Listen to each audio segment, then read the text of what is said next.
welcome to BWTM Sports. It's good to be back. It's been an interesting weekend. It's good the boxing's back. I can't actually say I've actually watched any boxing yet because so many things has been going on behind the scenes for those who know. But I think I'm out of that phase now, thank goodness. And thank God for that. And now we're back to the boxing. So let's get talking. Oh boy. So we're going to talk about Dillian Whyte. As you know, Dillian Whyte is a topic. I hope you can hear me clearly now.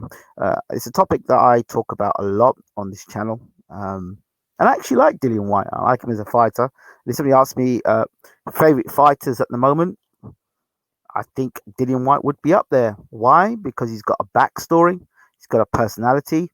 The transformation of Dillian Whyte from, if you look at when he started his boxing career to,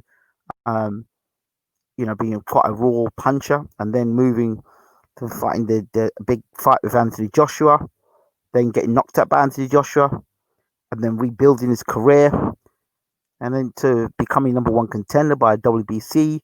He's grown. He's grown as a fighter. He's grown as a man, as a champion. And the thing about Dillian Whyte, he's evolved. You've seen the evolution of Dillian Whyte. You've seen him change through the years, improve, come back from injury. Come back from defeat. Keep going through adversity in terms of not getting the fights that he really wants, and he's gone through the PD scandal, and he's gone through most things. He really has done what he reminds is a real contender to champion, almost. WBC silver champion, number one contender, interim champion, and still hasn't got that real shot at being WBC heavyweight champion of the world. Again, I've got to go back to things that I've said in the past, and I keep doing it on this channel where I keep going back and talking about things I've brought up in the past simply because they become it's like I'm talking into the future. Do you remember all the time back when I was talking about the Helenius fight, and I said the Chisora fight was a fight going nowhere? The rematch, world title fight, rubbish. The Parker fight was going nowhere. The Brown fight was going nowhere. The Rivas fight's going nowhere. And, we've had the VAC fight.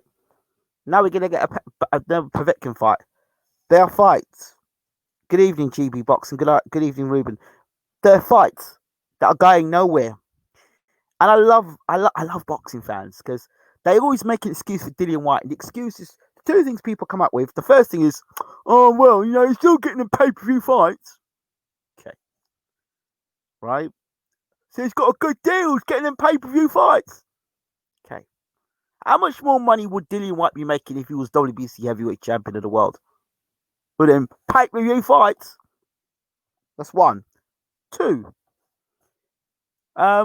I want to ask the question this pay-per-view situation with Dillian Whyte. We know that Dillian Whyte's next fight is meant to be against Povetkin, but before we get to that point, you're walking straight into my next point here, Ruben. Ruben comments and says, BG says, "Hello, Governor. Hello, mate." Ruben Guerrero says, all the nowhere fights, but plenty of pay-per-view money. Wait right there. Wait right there for a second, because you're going to walk straight into this one.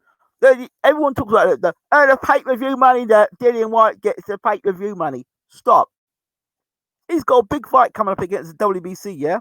So you think he's going to take some solicitor from South London and try and take on a WBC? Are you crazy?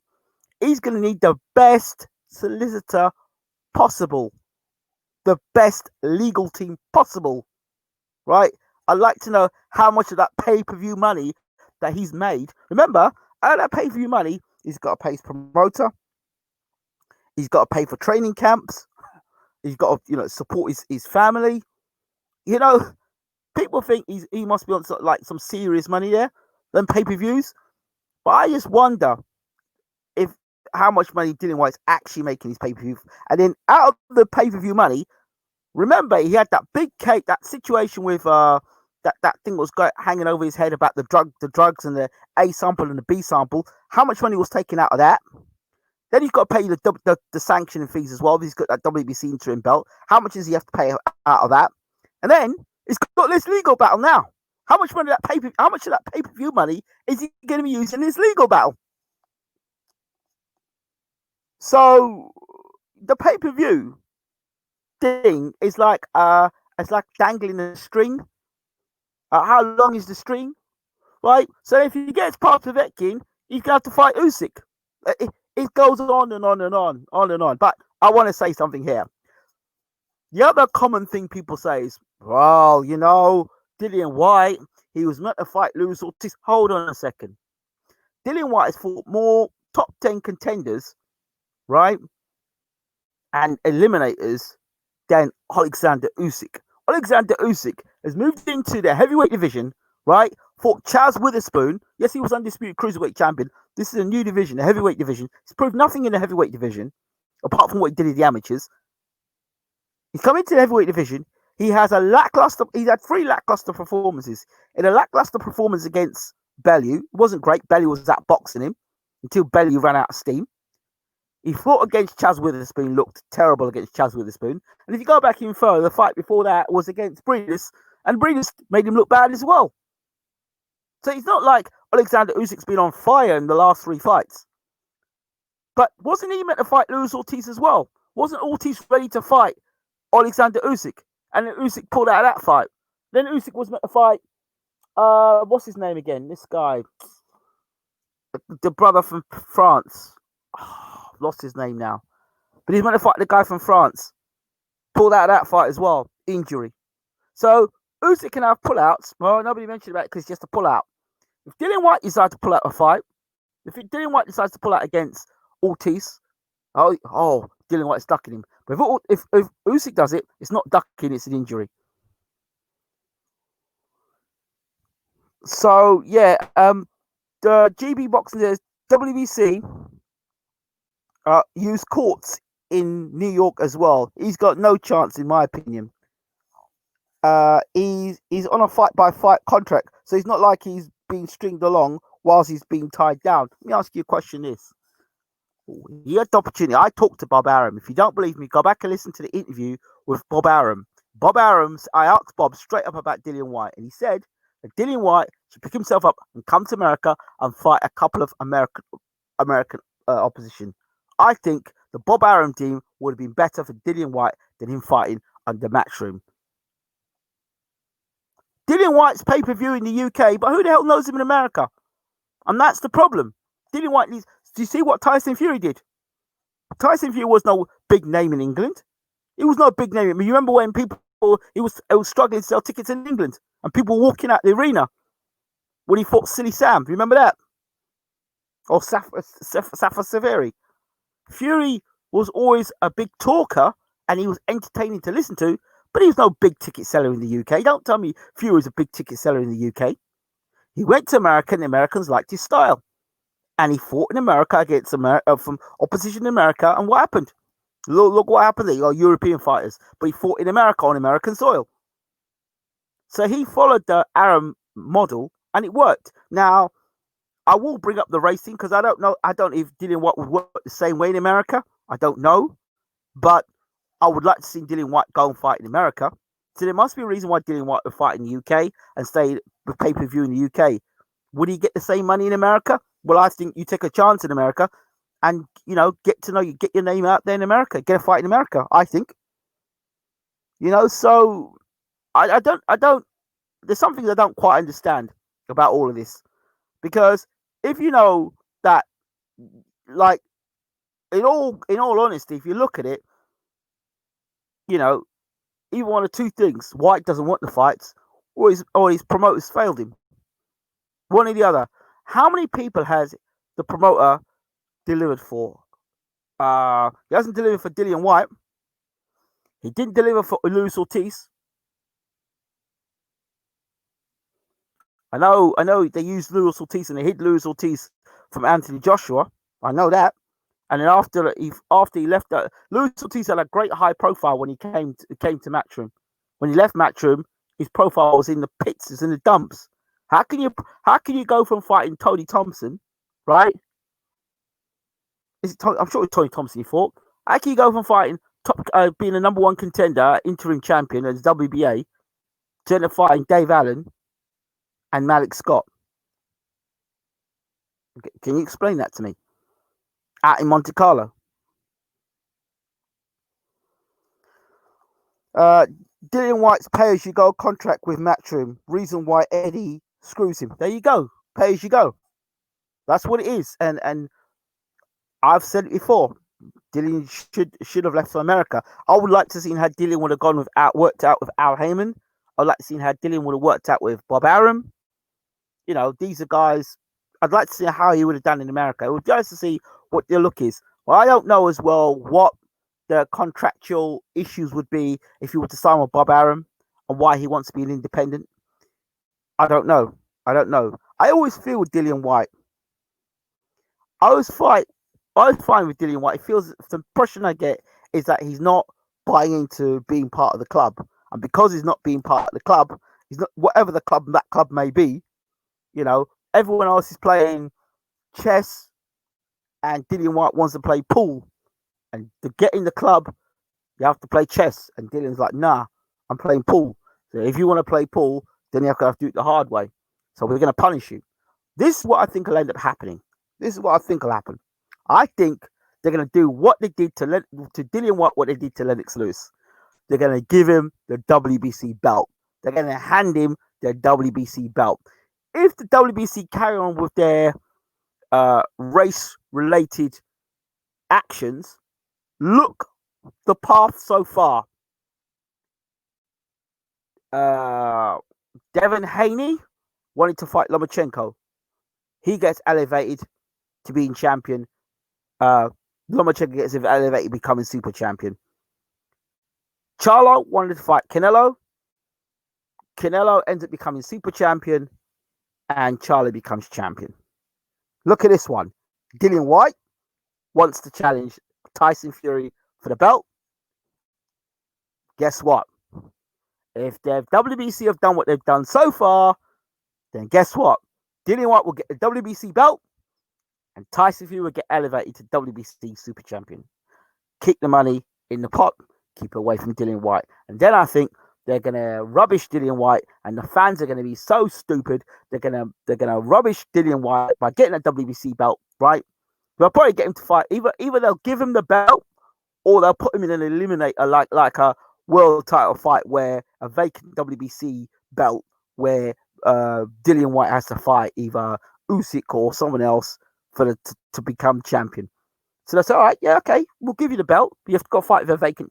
You got to fight for the vacant belt, and then elevate Tyson to super champion. Because Tyson, I don't see Tyson's going to give up that WBC belt.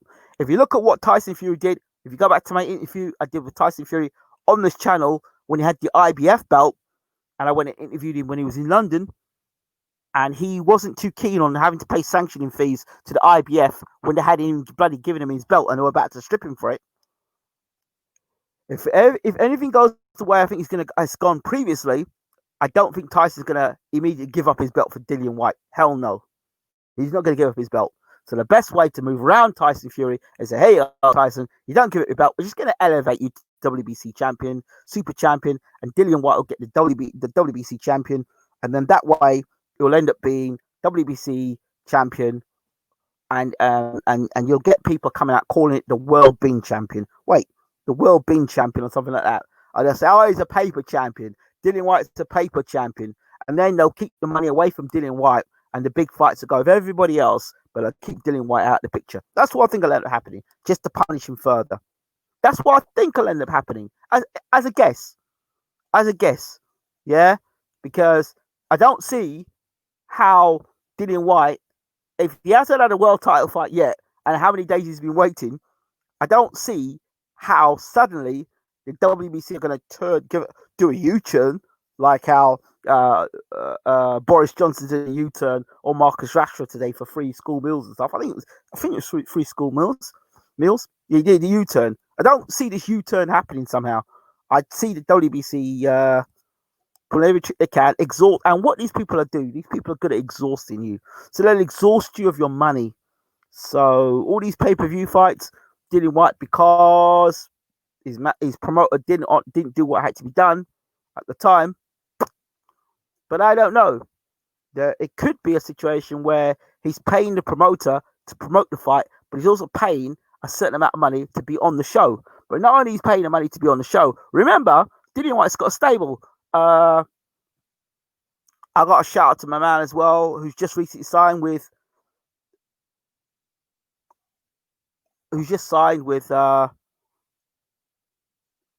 Kumari, Mr. Kumari, man. Shout out to Kumari. He's been on our channel before a number of times. Good little fighter down at welterweight. And now, he's welterweight? Or is it super lightweight? Or lightweight? He's just signed with Dillian Whyte, which is fantastic. Great news. Kumari, one of the most talented fighters that Xavier Miller's got. And obviously, Xavier's now training Dillian, and obviously Kumari's now signed with Dillian Whyte. So that's a great thing. So you got to think to yourself, Dillian Whyte's not only on that platform, he's paying for his fighters as well to be on the Sky platform as well. So it's not just Dillian Whyte. Remember, we talk about these pay-per-view shows are not just paying for Dillian Whyte, but they're paying for the management of those fighters as well, and to look after those fighters. So it's not as simple as Dillian Whyte's pay-per-view numbers. That's got something to do with it as well. So there we go. Let's see what people are saying here in the comment section before I keep going on. Fury's more loved in the America than UK. I can see that. Could have gone to Warren as well if he fights fight by fight.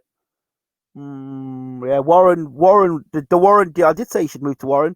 The Warren deal, working with in cahoots with Bob Arum, would be interesting. But then you've got that situation where if Dillian Whyte goes up to Frank Warren, he's got then Dillian Whyte and Danny Dubois and Joe Joyce, 3 top heavyweights right there. Wow, Frank's going to have a bit of a problem with those 3 heavyweights because he's going to have to all get them fights, isn't he? Unless he gets them to fight all one another. Wow. Hello. That's what happens when you fight Dave Allen. Isn't the whole point of being on pay as you go contract? You have more control of your own career. Not really, because if you've got a pay as you go contract, if you've got a pay as you go contract, and then you've got a person who you pay monthly and you pay as you go. Pay as you go is, well, I turn it when I want, when I feel like it. Pay monthly goes, I'm guaranteed. I've got a commitment to you, and if you're committed to me, I'm more committed to you. That sort of thing. So I'm not sure. You think Mauricio franchise Fury? Yes, I do. Ruben Gray, if you've got the resource to be independent, WBC protected Wilder from Whyte as well, to be fair. Did they protect him? I'm sure that WBC would make more money in 2 fights with Tyson Fury than it would Dillian Whyte fighting Deontay Wilder. Remember, they built the Tyson Fury profile up anyway, and Fury had already beaten Klitschko, so Fury had a good profile already. Whyte's profile isn't the same. He's fought some good fighters, but he hasn't got the profile of beating a Klitschko, and all the drama's been around Fury, not the same.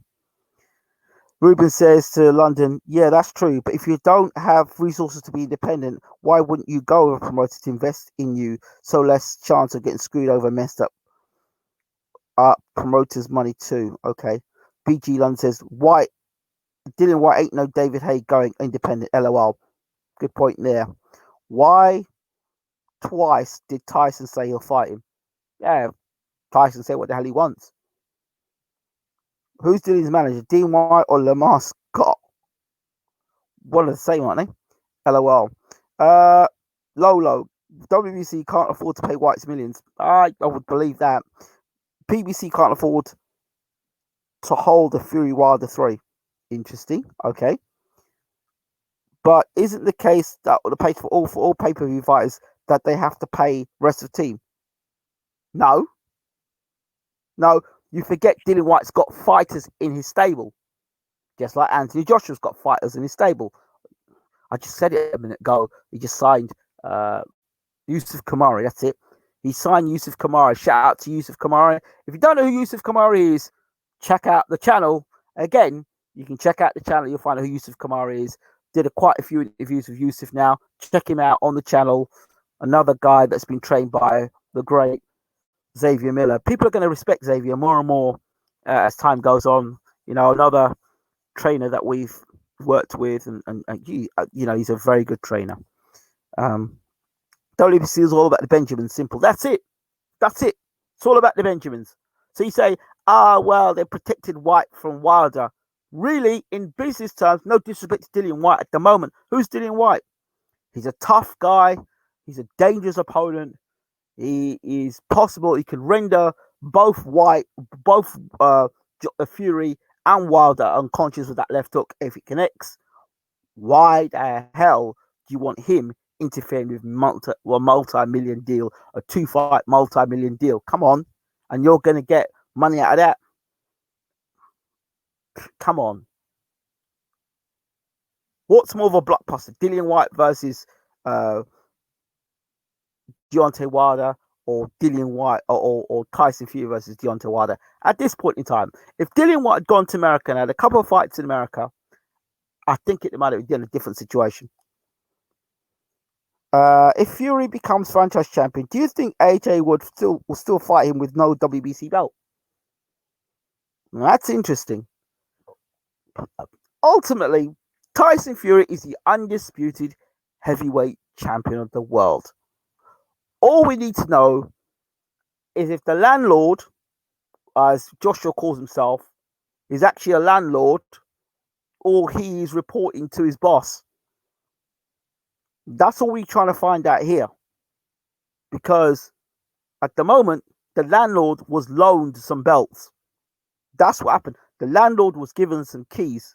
He said, "Hey, bro, go borrow these keys." He took the car for a spin. When you give somebody a car, you let them go for a spin, and they flash up in your car and they're saying they're the man. But then you say at the end of the day, give him a keys, give him a car back, man. And then the girl's all like, "Oh yeah, that's your cuss, a nice car." It's not actually mine. It's my bro's car. One of them ones.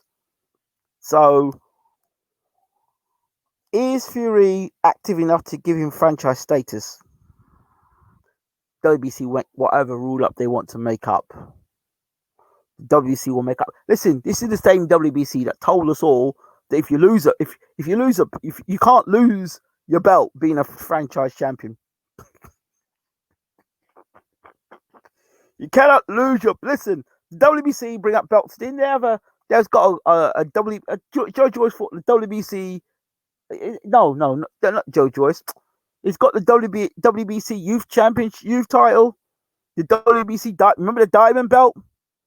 Wasn't there? Didn't Manny Pacquiao and Floyd Mayweather fight for a belt as well? Didn't Golovkin and GGG fight for a belt? No, listen. Mauricio Sulaimán's always pulling out every big super fight there is or big fight there is. He's always pulling out a belt from somewhere. The Diamond belt, this belt's for this fight, this belt's for that fight. This is a belt for a fight. So really and truly, they'll just bring another belt out. That's all. He'll say, to clear up the situation with Dillian Whyte and Tyson Fury, we have to be honest. Yes, Dillian has had to wait a long time, and it might not be till 2021 till he gets a world title fight. So what we've done is this: we've decided to upgrade Tyson Fury because we see him as he's a champion. He beat Deontay Wilder. Blah blah blah blah blah blah blah. So we're going to give him the super belt. We recognize him as our but we also recognize that Dillian's had to wait a long time. So we're going to give Dillian the WBC belt. For the time being, it's going to allow Tyson Fury and Anthony Joshua to sort themselves out, and then the winner will fight Dillian Whyte. But before that happens, Tyson Fury still has to fight Deontay Wilder, and Anthony Joshua has to fight Kubrat Pulev. Boom. Usual rubbish. IQ Boxing, my brother, how you doing? Long time no see. Is this IQ Boxing Academy? Is this my man Xavier? Xavier, is it you? Is that you there, Xavier? So that's how I see it. That's how I see it. But that's the sort of BS I think they would play and just give Dillian Whyte the WBC belt. I really believe they will do that. I don't believe they're going to want a long, drawn-out court case. I believe they'll give him the belt, they'll upgrade Fury, and then they'll keep him well away from all the big money. Just look at what they've done previously. Look at what they've done previously. Look at what they've done previously. So I don't see anything different happening here. Mauricio Silliman wants them gate receipts and pay-per-views sales, period. So yeah, just add a belt to it. Yeah, it's me, champ. Oh, Xavier, yeah. Be great to bring you on. Can we bring you on? Let me see if we can bring you on somehow. How will we bring you in the room? How do we do that? How do we do this? How do we do this? How do we do this? Rather, I know how we do this. Wait, I forgot my phone here. Let me see if I can do this one. Are you still in Europe? Because if I'll do a phone call to you, and we can bring you on. We can have a chat on the phone while I'm doing this live show. Let me try and see if I can do that for you. Hold on.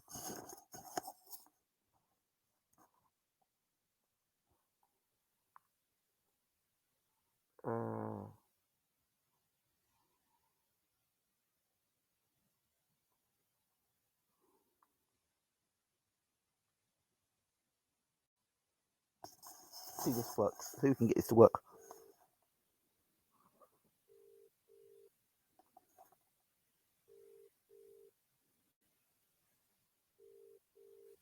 I'm trying to see if we can get Xavier. Xavier, you there? I'm here, man. What's going on? How are you? I'm good, chap. Hold on. Let me try and get you charged up here, because so I can pull you in here. Hold on. Okay. So how you been, champ? It's not too bad. It's hard work, hot every day, but we're getting there. Talk to me about what's been going on with. You're still working out with Dillian, right? Yeah, I've been out in. I'm still in Portugal. I've been out here now for about 11 weeks now. How's he looking? He's looking good. He's looking good. We're about probably around 9 weeks out, 8 weeks out, something like that. So yeah, he's looking good. What can we expect to see with Dillian Whyte now that you've had more time to really work with him because of the lockdown? I think hopefully the most important thing is balance. He's already Dillian. Like I said, we had a conversation with Dillian already. Dillian can already fight. He's more versatile than the other heavyweights that are around. He can do more. It's just a matter of just repetition and just getting better at the things he does well. That's all it is. But the amount of fights that he's had and the amount of experience he's had, you're not gonna press the reset button and start again with a boxer. He's already beaten good guys. He's obviously at a very high level, and we're just working every day. That's what training camp's about. It's just getting better. Do you think that I was talking? I know you've been listening in. Do you think it would have been better for Dillian? I've only just tuned in 2 minutes ago. I've just finished training just now. Okay. Just this last second. Fantastic. Do you think Dillian Whyte's career would have been more helpful? Because I spoke to Bob Arum when Dillian Whyte, when Crawford and Khan were in the UK. And I went out and said, Bob, what's the situation with Dillian Whyte? I mean, what could you do for Dillian? He said he should leave Matchroom and he should come over to America and fight a couple of American fights. That's before Fury went over to America. Do you think if Whyte had gone to America and fought a couple of fights in America, that would have made a difference in his career in terms of more visibility? It's hard to say, isn't it? I mean, I hear a lot of negativity, but at the same time, Dillian in the UK is a pay-per-view fighter. Yes. He hasn't boxed for a world title yet, but he's a pay-per-view fighter. So people have to take that into consideration. Could somebody else have done a better job? Who knows? There's a lot of fighters in history that should have got a shot and didn't. He's not the first one, but you just got to keep plugging away and just hope at some point you do get your opportunity. He's done more than enough to deserve the right to fight for a world title, in my opinion. But there's a lot going on in boxing. I know everybody wants to see an undisputed fight. which is fair play.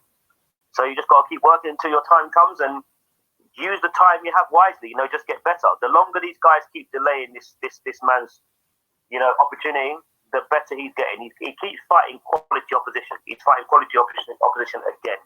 So the more he's just getting more and more experience. So when time comes, he'll be ready to go. Has Dillian talked to you about the court case, or is it something you keep separate? I keep it completely separate. I don't ever talk to Dillian about who's like.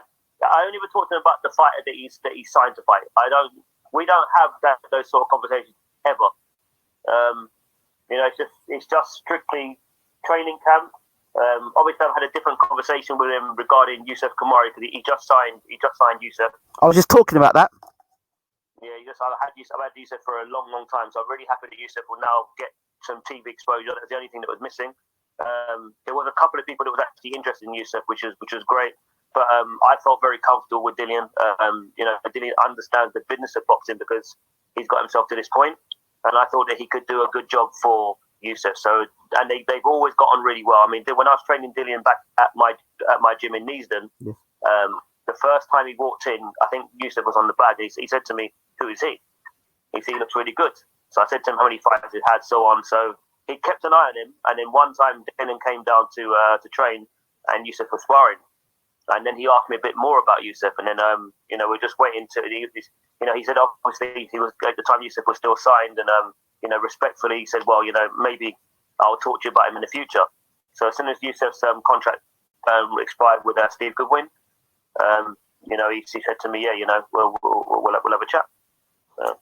I'm so glad for Usyk. He's a very good fighter, very, very, very tasty fighter. Obviously, you've worked with him a long time. And it's good to see him now working with Dillian now. So he's going to probably get those exposure in America on Sky Sports. Yeah, so at some point, I mean, again, I don't want Usyk rushed. There's a lot of, at the moment, I think that over the last 8, 9, 10 months, there's been a shift. Before, the lightweight division was really, really heavy, really tasty. Now it's the super featherweight. There's a lot of good guys in that division. And most of the guys are 27 plus. Like the Joe Cordina, I think is about 27, 28. Martin J. Ward is about 30, I think 31. Usyk's 23. So that's the only thing that I have said. And I don't really want to have any more input because he's been managed by somebody else now. But you do have time with him. There's opportunities for him to fight for 1 or 2 youth titles, which I really like because the likes of Devin Haney and those guys, that's what they've done along their journey. When you go with these governing bodies and you start picking up youth titles, you kind of build up a relationship with them as you go along, and you get to fight obviously guys from overseas because it's a youth title, it's world. So I would like to see that done, maybe 1 or 2 of those kind of fights, and then really I would say in maybe 18 months' time, I think you should really put Usyk in with nearly anybody because he has been boxing since he was 11. He did have a very good amateur career, about 40 fights. He won about 75 or 76% of his amateur fights. Also picked up a Southern Area belt as an amateur, won the Box Cup, and he won tournaments in Denmark. I think one in Sweden. So Usyk's been about a long time. So he's got the experience and the pedigree to really go on and really should do something good in boxing. So yeah, good luck to him. Congratulations, Usyk. So happy for him. Dillian Whyte. Also, let's go back to Dillian for a second. Let's talk about Dillian Whyte and his kickboxing background and the potential in crossing over to UFC. Your thoughts on that? I think what people see on screen with Dillian and what you deal with day to day in training camp, it's exactly the same person. He's mad. He definitely would do it. He just likes to fight. There's only a couple of fighters I've ever met that just willing to just fight, basically fight anybody. He just wants to fight and wants to stay busy. I mean, there's been opportunities where he could have sat back and just held his position, but he got in with tough guys. That's just his mentality. So if he said he would entertain a fight like that, then he probably would do it. Obviously, for me, I'm not into that sport. I don't understand that sport, so I can't really comment about it. I wanted to focus on maintaining his position and getting a shot at a world title. Let me turn it the other way around. If I brought Francis Ngannou to you, do you think he could become a heavyweight champion of the world? guy you're talking about, I've never seen him fight in my life. I don't know. Okay. I don't know if he Let me. does most of his business with his hands or wrestling or feet. I don't know. Honestly, I'm not educated that much on that sport, so that's why I don't really like to delve into it too far. Do you trust my eyes? Absolutely. Let me tell you something. That boy has got some nice hands on him. He can be outboxed, but you know he's an upgraded version to Samuel Peter. The good thing about him, he moves his head well. He knows how to counter and to throw big shots over the top. Okay, I've never seen him. And he did start off boxing, and then somebody pulled him off and wanted to go into UFC. Okay, all right. So he's coming from a boxing background originally. Yes, and he's got some tasty hands, and he's getting guys with not one punch knockouts. This guy's tasty, either hand, but he can be maneuvered. So he'd need to sharpen up his boxing skills. But if he cracks you, trouble. Yeah, but from what you're saying to me at the same time, though, if you're talking about the top four, 5 heavyweights in the world, it's very hard for me to believe that anyone's a better inside fighter or better counter puncher than Dillian Whyte. So if the guy if he's good, he's gonna have to deal with the counter punching of Dillian. I mean, the way he's landed those check hooks on Parker, again, former world champion, he's dropping guys that are of the highest caliber. So if it's a case of power, Dillian's got power as well. So he'd probably better beat the guy inside and outside from what you're saying, but who knows? I was going back to that Parker fight. I said to people after I saw the sit down between Parker and Whyte, I said Whyte's going to bully Parker, and he's going to hit him with that left hook all night long. And because his trainer's not taught him how to block a left hook yet. All these years he's been fighting, he doesn't know how to block a left hook. You know your stuff, then, mate. That's for sure. Well, I try. Cool. The other thing I want to ask you about is this Wilder Fury situation. What are your thoughts on that? Do you think they'll fight by the end of the year?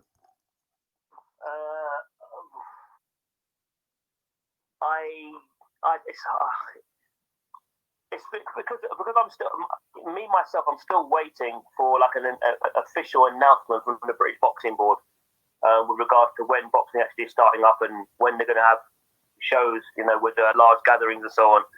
So it's hard to really determine if that fight's going to happen. I mean, they're going to want the revenue, they're going to want the crowd, So if I think of it on those lines, then I'd probably say probably not this year. But you never know. Stranger things have happened. It's the boxing. That's a strange sport, man. Sometimes you just can't read it, man. It's just this. The decisions are made just out of the blue. I mean, the boxing board haven't even put out an official statement to say that sparring can start yet, and yet there's dates already penciled in, and fighters have got signed fights. So, until they officially put that out, I know there's been some rules and some stipulations put out there where.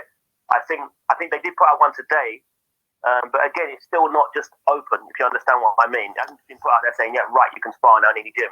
Well, I got an email, and the email said to me today on my birthday, July 15th, that the UK airport will open. They said the Canadian airport opens on the 1st. A lot of the airports are going to open on the 1st of July, 2020, and England opens on the 15th of July, 2020. That's the email I got today.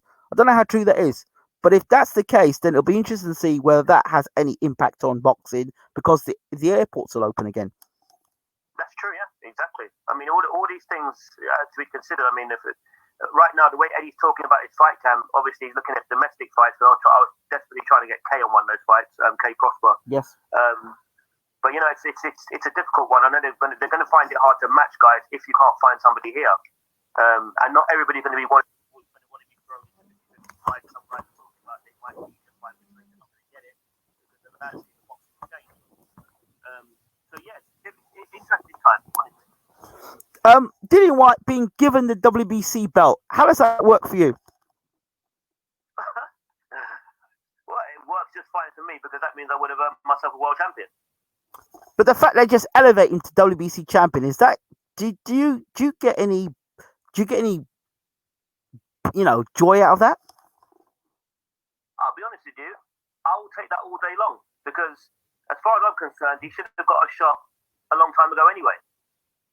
If they're really going to do, if that's what they're going to do to ensure that either Wilder, Fury, or Joshua don't have to end up fighting Dillian Whyte, and they want to do an undisputed fight, then so be it. I mean, they seem to create paths when it suits them. I mean, Canelo's franchise champion, Lomachenko's franchise champion. I don't like it. I don't get it. I do.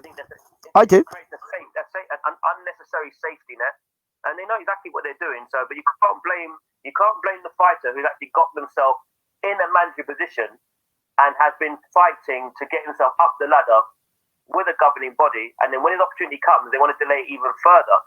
Then, where do you draw the line and say, listen, that's not fair? You know what I mean? What ends up happening? What'll end up happening, I think, is that they're going to give Whyte the belt. They'll give him the WBC belt. They'll elevate Fury to some super champion or franchise champion. If you look at the two faces of the two champions so far that are franchise champions, Lomachenko and Guerrero, then you look at Fury's face. That'll be the three champions right there, right along the line. They are franchise champions and all guys that will bring money in, and keep the money away from Devin Haney, keep the money away from Dillian Whyte, and keep the money away from Charlo. Look at the three. And that's why I say you can't blame the guys who actually put themselves in a position where they've earned the right.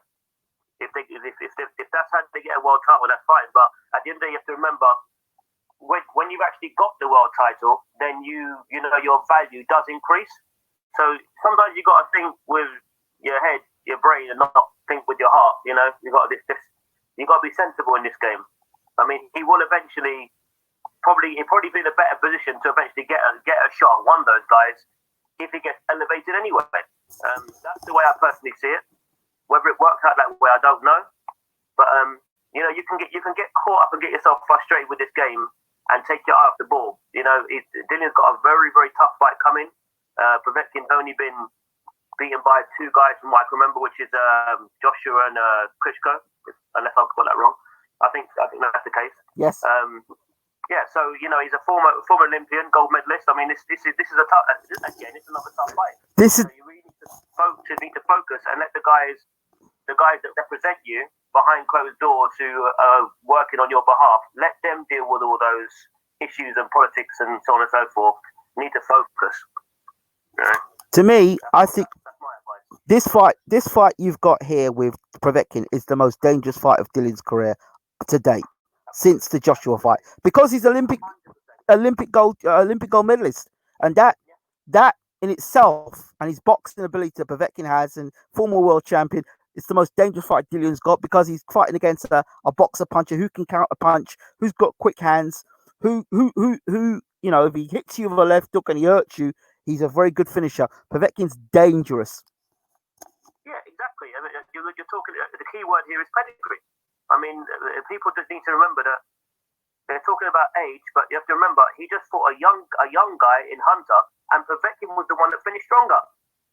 So you have to get your eye on the ball and just focus on your job at hand, and that is to fight. People are selective. They also forget that Povetkin fought David Price and Hughie Fury. Those guys are not aging, are they?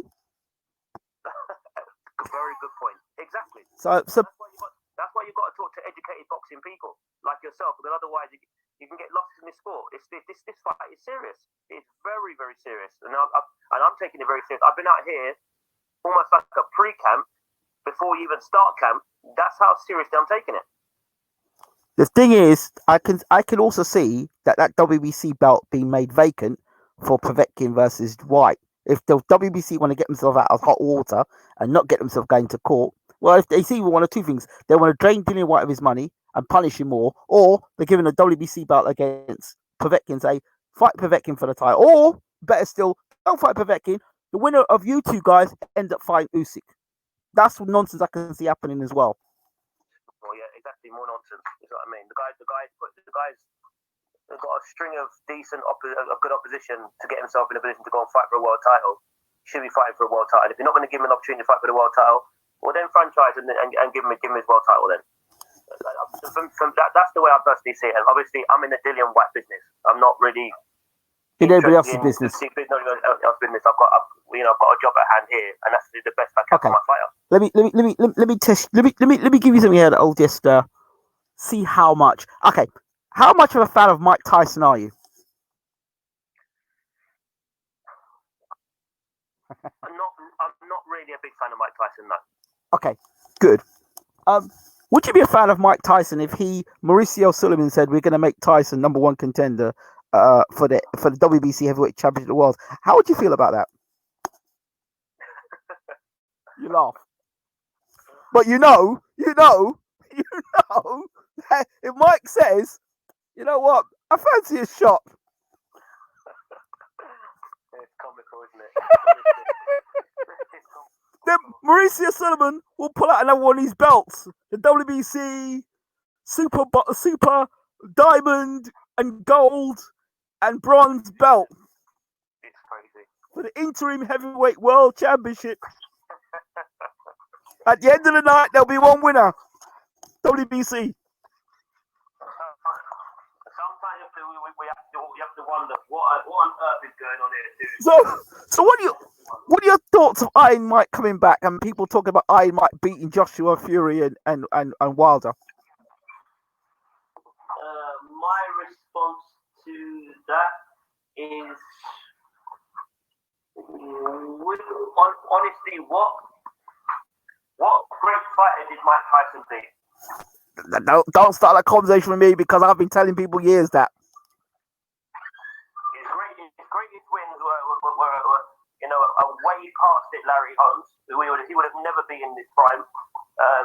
As soon as he can't get some resistance in Buster Douglas and Vander Holyfield, he lost, and he basically quit against Danny Williams and the big giant guy he fought. I can't remember. Kevin McBride. Very last fight. Kevin McBride.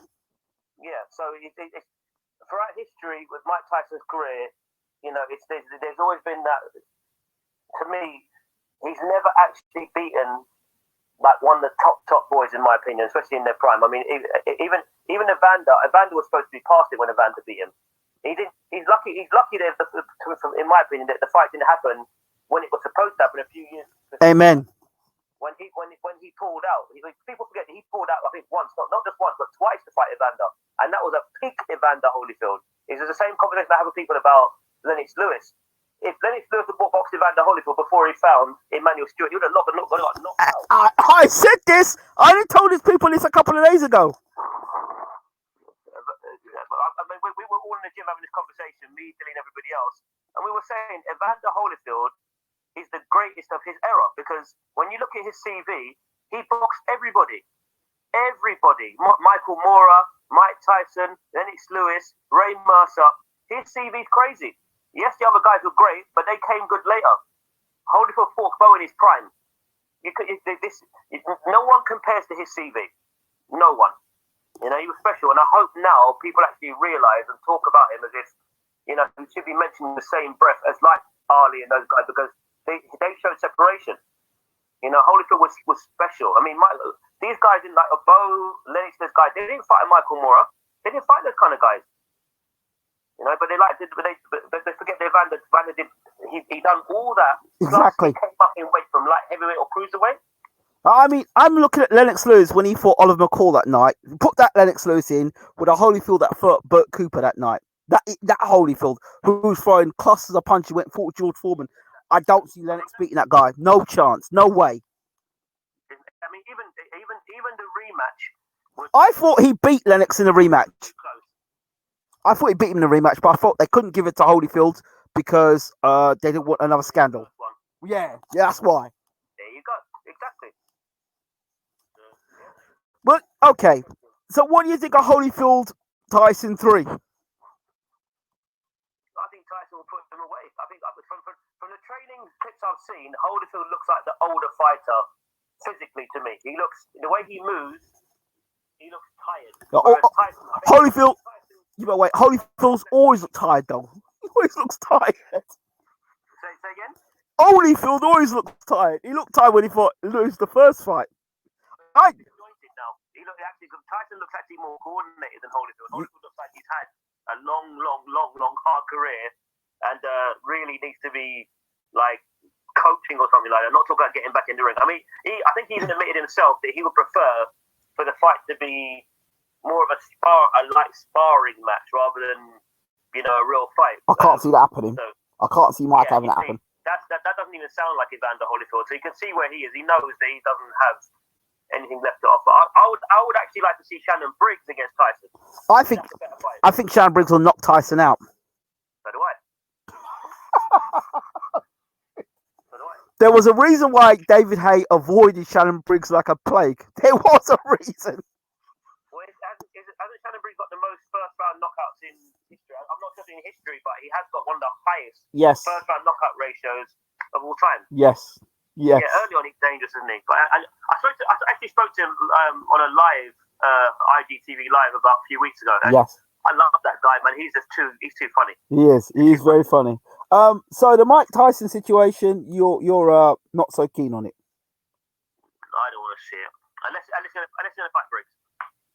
Dave Allen said that if Dave Allen thinks he could beat Mike Tyson now as well.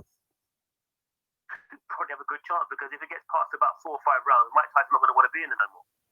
He's not going to know, is he? Mike's not going to. But the thing is, another thing is, Mike Tyson in his 20s was a guy that was full of rage. This Mike Tyson now coming back, he'd be a Mike Tyson that is, that rage probably would have gone. I can't see him having that same rage again. Can you? But the key word he's now become civilized. Amen.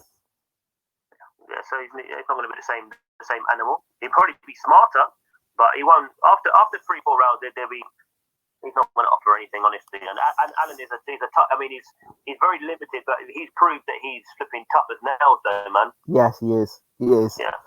What do you make of the fight between Hughie Fury and Dave Allen? How that fight would have gone? I think Hughie Fury with a box rings around him. I think he's just too slow.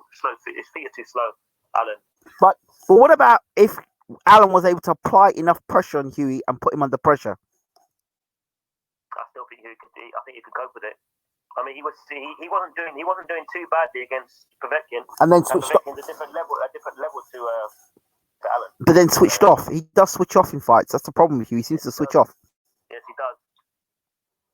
But Allen doesn't offer enough in terms of aggression, like consistently throughout the rounds. He has a good spell, and then he goes missing for a while. So that's not going to be any good against someone like who moves as well as Fury. Okay.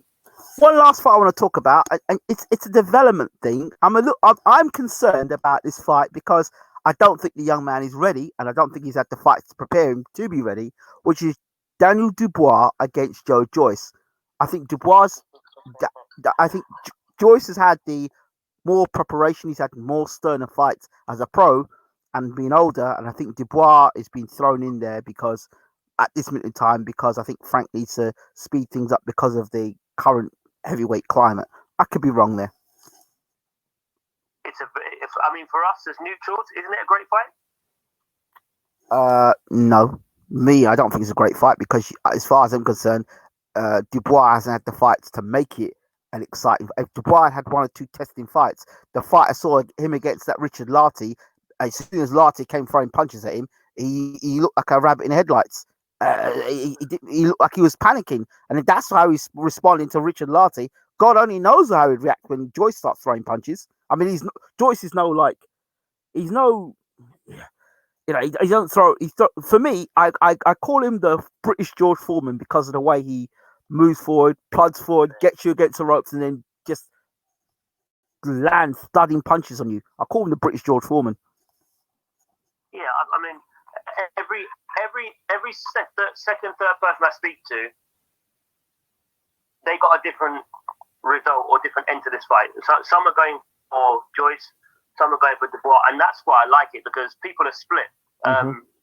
I think either way, domestically, for us this side of the pond, I think it's a good fight. It's like I can't really think of any other fight that I'd rather see those guys in with over in England. That's just Joe Joyce, Dillian Whyte.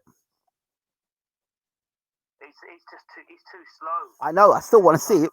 And he's too straight up in the line, and Dillian's gonna find him too easy. Oh yeah, I still want to see it though. I still want to see. Find him too easy. Oh yeah. But what about this Dubois fight? Dubois against who? Joe Joyce.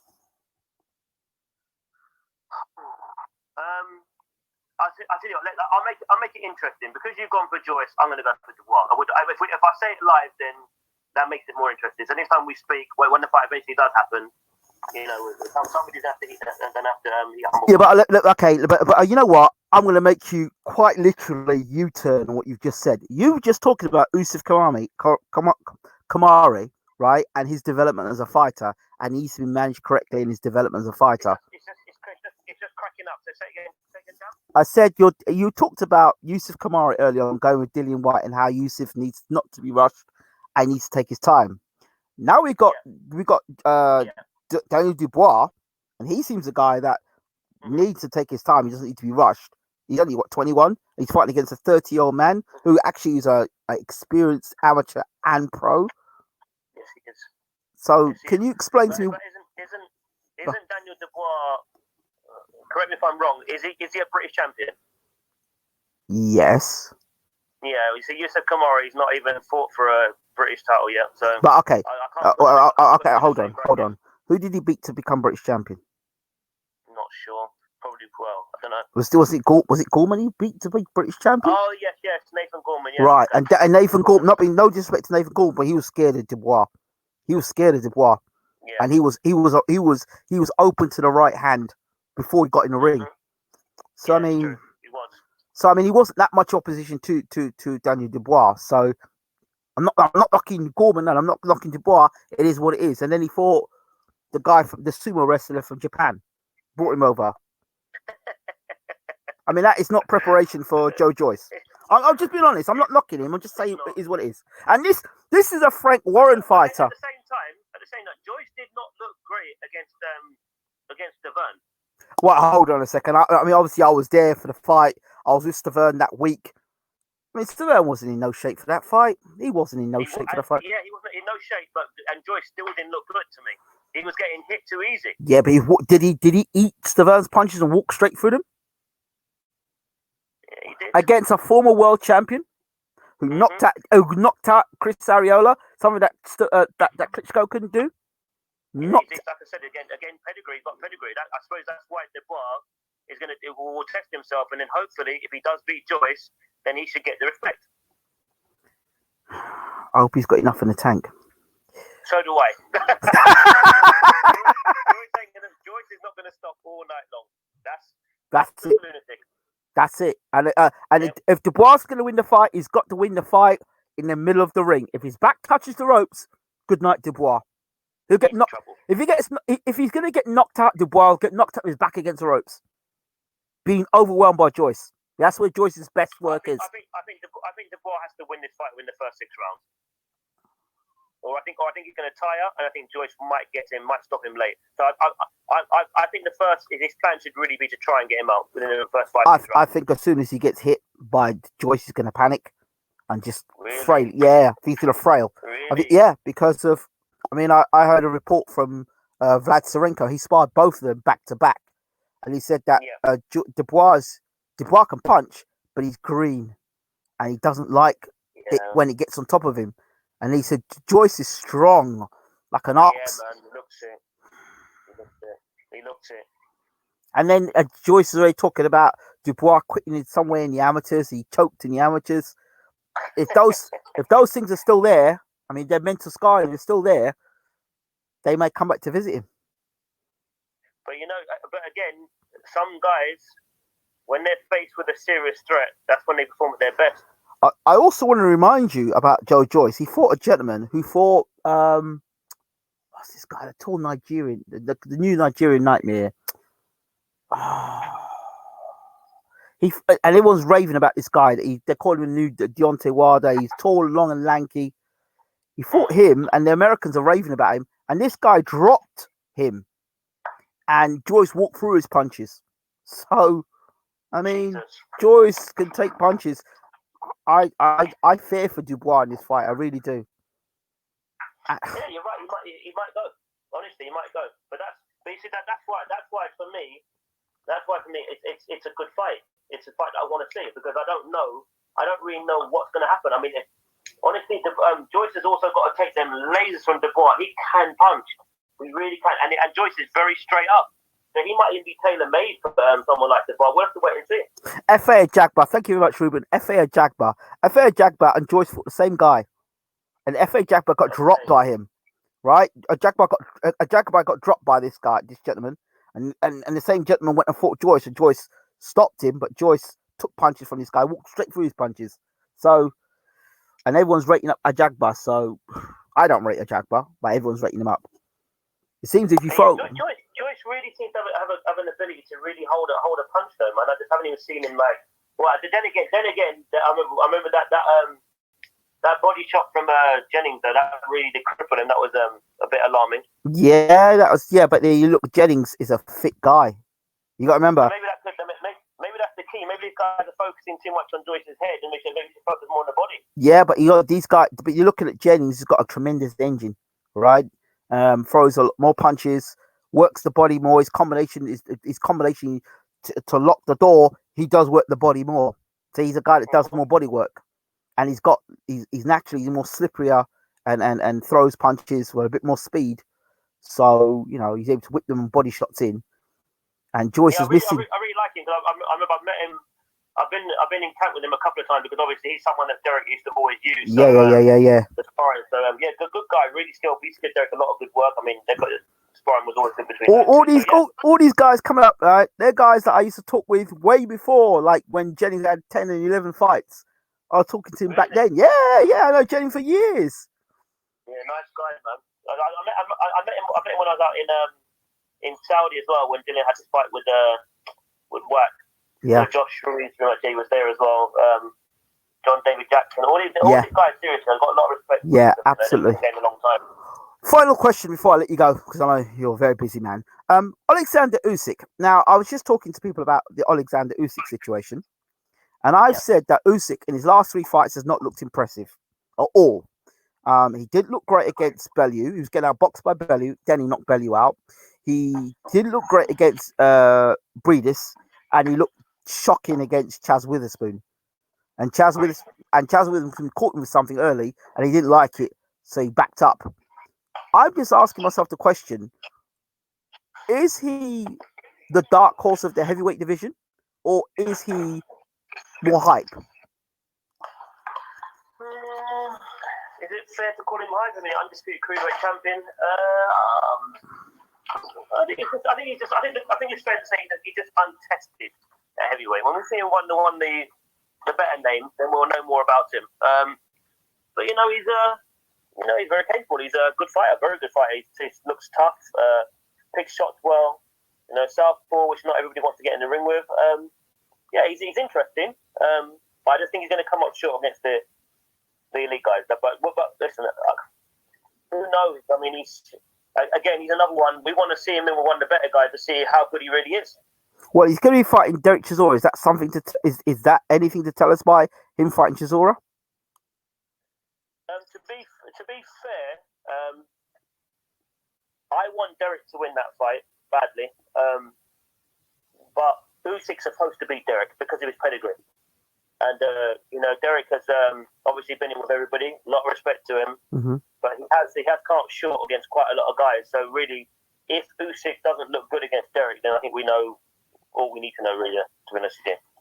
But you look at the form guard, the last 3 fights he's had, he's not looked devastating. Usyk's not looked devastating in the last 3 fights. As he stepped up in opposition, he's looked better. Again, you see, some of these guys, they turn up for the big one. Fury looked terrible last couple of fights before he got that draw Wilder. He didn't perform well, but you see, when it's higher stakes and there's a threat, they're more the elite guys, world class guys. They seem to step up. So that's why it's hard for me to really gauge how you look against someone and then your next fight, you get in with a live wire and then you turn up. So that's happened throughout history. It's hard to say. Mm-hmm. Mm-hmm. Maybe he just can't get up for those kind of fights. Maybe he needs Derek to perform at his best. Maybe he needs to be switched on. He needs to have that fit, be sharp. People are saying, Ruben saying, Dillian lost majority of round against Derek. I've turned around and said that Dillian Whyte is going to knock Derek out cold in the rematch, and I said that as soon as Derek starts missing with punches and starts getting tired, Dillian's going to catch it left hook and lay him out cold. And I said people going into this rematch with Chisora, I said Dillian Whyte's going to knock him out cold. I told them before the fight, he's going to knock him out cold. You make some really good calls. I mean, what people have to understand as well in boxing is when you're fighting a good pressure fighter, they're going to pick up rounds from you. If you look at Floyd Mayweather and Maidana, he's going to pick up rounds until you learn to control range and get the fight more to your tempo. Because they're so busy, they're going to pick up rounds. That's just the way. That's boxing. When you're fighting a guy who is actually stands in front of you and they want to play more of a chess game with you, it's a bit different. But to contain somebody who boxes at that pace. And Derek trained hard for that fight. Derek was going hard from the first round. Yeah, he was. But Dillian throughout the fight was still landing the more eye-catching punches. So again, listen, you have to understand. It was for me. It was a fight that Dillian had in complete control, showed maturity, and just bided his time. But he had him hurt in the first. People forget you had Derek Chisora hurt badly in the first round and the second fight, and he backed up. And I was in the corner for Derek. So when it landed, it was a little bit of a concern. But Derek's a tough man. And because he trained so hard, he recovered so quickly. Yeah, but Dillian stepped off the gas. Recovered really quick. Dillian stepped back from that. And then people forget that. So when I saw him do that, I said, you know what? Dillian's got his fight in the bag. He's going to knock Chisora out. But anyway, Xavier, is there anything you want to say before you disappear? No, listen, as always, England, listen, respect to you, man. You've been to my gym, showed love to my fighters. You know my journey, so I'll always give you time. Anytime you want an interview from me, or just give me. You got my number, no problem. I got something very special to share with you, my brother, very, very soon. Something very special, very dear to my heart, and very special, and I want you to be a part of it. So soon, no problem. Soon come. But when you finally come back to England, yeah, we'll talk. Yep. I should be back hopefully.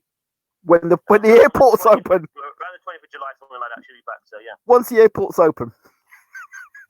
Yeah, to be honest with you, the airport that's actually close to here reopens, I think, this weekend. Before, I had to travel nearly about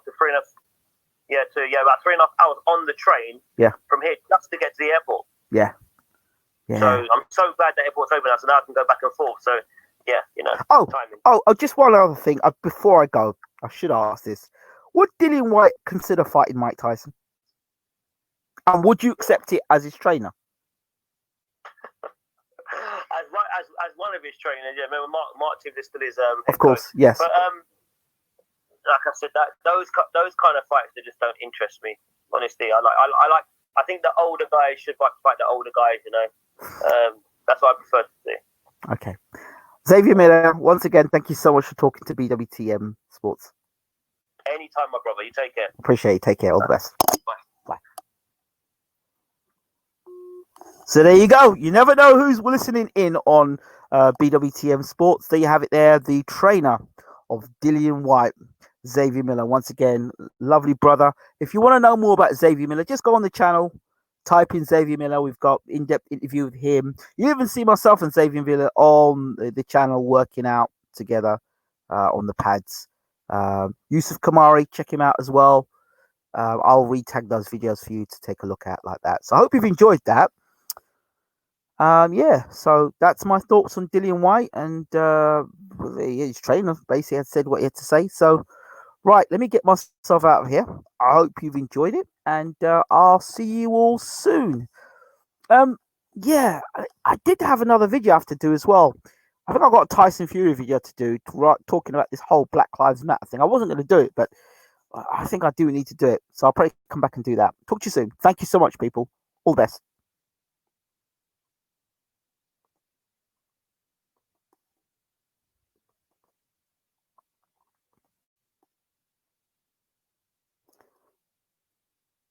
Don't forget to hit the subscribe button and hit the notification bell. We're out.